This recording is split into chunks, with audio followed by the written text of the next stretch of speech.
அருமையான மதிய வேளையிலே அரும்பாடுபட்டு எனது அருமை சகோதரிகளை அழைத்து வந்து நம்முடைய துன்பங்களை எல்லாம் இங்கே அவர்களும் தெரிந்து கொள்ளட்டும் என்பதற்காக இங்கே அழைத்து வந்துள்ள எனது அருமை சக ஊழியர்களை அனைவரையும் வருக வருக என்று வரவேற்று இதுவரையிலே அலுவலக விஷயமாக வந்த நண்பர்களை மட்டும்தான் நான் பார்த்திருக்கின்றேன். போராட்ட களத்திற்கென்று இப்போதுதான் நிறைய புது முகங்களை நான் பார்த்திருக்கின்றேன். அவர்களுக்கு என்னுடைய பாராட்டுகளையும் வாழ்த்துகளையும் தெரிவித்துக் கொண்டு விருத்தாசலம் வட்டார தலைவர் என்ற முறையிலே எனக்கு முன்பாக உரையாற்றிய எனது அருமை மாவட்ட செயலாளர் சுரேஷ் பாபு அவர்களையும் மாநில செயலாளராக இருக்கின்ற உதய சங்கர் அவருடைய தவ புதல்வி வருங்கால மருத்துவர் இப்போது படித்துக் கொண்டிருக்கின்ற மருத்துவர் அன்புக்கணி அவர்களையும் குணசங்கர் அவர்களையும் ராஜவர் அவருடைய துணைவியார் கலைச்செல்வி அவர்களையும் சுரேஷ் பாபு மாவட்ட செயலாளர் தமிழ்நாடு டாஸ்மாக் விற்பனையாளர்கள் நலச்சங்கம் கடலூர் மாவட்டம். இன்னைக்கு 10/7/2026 தமிழ்நாடு முழுவதும் அனைத்து மாவட்ட மேலாளர் அலுவலகங்களிலும் குடும்பத்தோடு குடியேற்ற போராட்டம் நடந்து கொண்டுள்ளது. இந்த போராட்டத்தின் முக்கிய நோக்கம் என்னவென்றால், புதிதாக பொறுப்பேற்ற சமூக நீதி பேசும் விஜய் அரசானது எங்களுக்கு கடந்த 30/6/2026 வரை காலக்கெடு கொடுத்திருந்தார்கள். உங்களது கோரிக்கைகள் பெருமளவு நிறைவேற்றப்படும். நீங்கள் பாட்டிலுக்கு மேல் 10 ரூபாய் வாங்கக்கூடாது.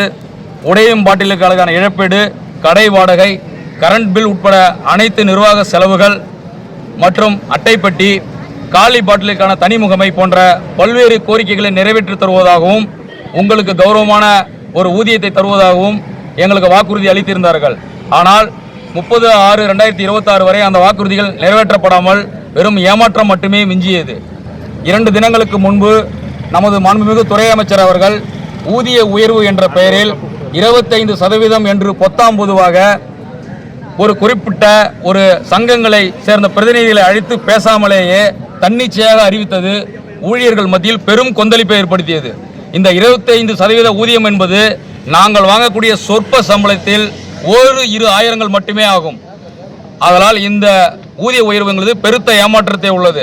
நாங்கள் இப்பொழுது என்ன எங்களுடைய முக்கிய கோரிக்கை என்றால், 10 ரூபாய் வேண்டாம், பணி நிரந்தரம் வேண்டும், எங்கள் குடும்பத்தினரோடு சுயமரியாதையான ஒரு வாழ்க்கை வேண்டும், எஞ்சியுள்ள நாட்களை நாங்கள் நல்ல கௌரவமான சம்பளத்துடன் ஓய்வூதியத்துடன் கழிக்க வேண்டும் என்று இந்த அரசுக்கு வேண்டுகோள் விடுக்கிறோம். தமிழகம் முழுவதும் இந்த ஆர்ப்பாட்டம் நடைபெற்றுக் கொண்டிருக்கிறது. எங்களுடைய கோரிக்கைகள் நிறைவேறும் வரை இந்த குடியேறும் போராட்டம் தொடரும். எங்களுடைய கோரிக்கைகள் நிதமும் நாங்கள் காலையில் வந்து மாலையில் அரசாக கூட ரெடியாக இருக்கிறோம். அதனால் இந்த போராட்டத்தின் வீரியத்தை நிறுத்த வேண்டுமானால் தமிழக அரசு எங்களுடைய கோரிக்கைகளுக்கு செவி சாய்த்து அனைத்தையும் நிறைவேற்றி தர வேண்டும் என எங்கள் ஊழியர்கள் சார்பாகவும் தமிழ்நாடு டாஸ்மாக் விற்பனையாளர் சங்கம் சார்பாகவும் கேட்டுக்கொள்கிறோம். நன்றி, வணக்கம். நமக்கு இந்த அரசாங்கம் சம்பள உயர்வு கொடுக்கறதுக்கு முன்ன பின்ன பாக்குறாங்க. நம்ம கிட்ட கேட்டீங்கன்னா இந்த 10 ரூபாய்க்கு காது கூசாம பேசுறாங்க. ஏற்கனவே சகோதரி அவங்க பேசுற அந்த கொச்சையான வார்த்தையெல்லாம் சொல்லிட்டாங்க. நான் திரும்பவும் சொல்ல விரும்பல. நீங்க அரசாங்கம் ஒரு மாணவனை 1ஆம் வகுப்புல போய் சேர்க்கிறாங்க. சேர்த்த உடனே அவனுக்கு ஸ்கூல் பேக்கு, காலுக்கு போடுற செப்பல், பேனா, பென்சில் எல்லாம் திறமையா வாங்கி கொடுத்தா அவன் ஒழுங்கா படிச்சு 12ஆவது வரைக்கும் பள்ளி படிப்பை முடிப்பான். நீ கொடுக்கும் போது என்கிட்ட எதுவும் இல்லைன்னு வந்துட்டீங்கன்னா சிலியேட்டு, பல்பல், பென்சில் இல்லைன்னா பக்கத்து போய் எப்ப நகர்வான்னு பார்த்து அந்த பையில இருந்து தான் எடுப்பான். அதுதான் இந்த அரசாங்கம் நீங்க செஞ்சிருக்கிறது. எங்களுக்கு அடிப்படை உரிமையே இன்னும் செய்து தரல. நாங்க என்ன பண்ணுவோம்? அந்த 12,000 சம்பளத்தை வாங்கிட்டு நாங்க எப்படி குடும்பத்தை நடத்த முடியும்? இது எத்தனை பேரு? ஏகப்பட்ட ஊழல்.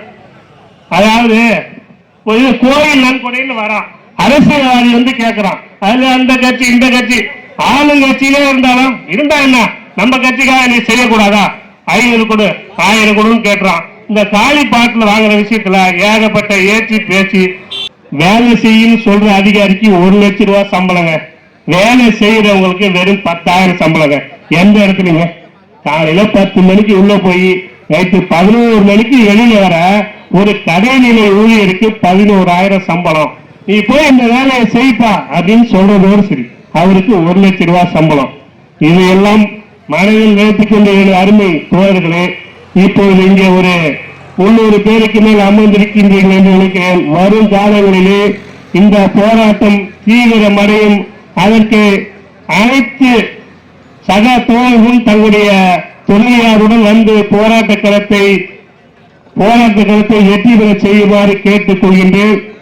கடைசியாக எங்களுக்கு இப்பொழுது முதலாக தனி நிமிடம் 2வது கோரிக்கையாக இருந்தாலும் இந்த ஸ்டிக்கர் ஒட்டுவதையும் பாட்டில் வாங்குவதையும் தயவு செய்து நிறுத்துவதற்கு ஆவணம் செய்யுமாறு மரியாதைக்கு மதிப்புக்குரிய எங்களெல்லாம் கட்டி ஆள்கின்ற என்னுடைய மாவட்ட மேலாளர்களை நான் பொறுப்பாகத்தை வேண்டி கடைசியாக கேட்டுக்கொண்டு விடைபெறுகிறேன். நன்றி, வணக்கம்.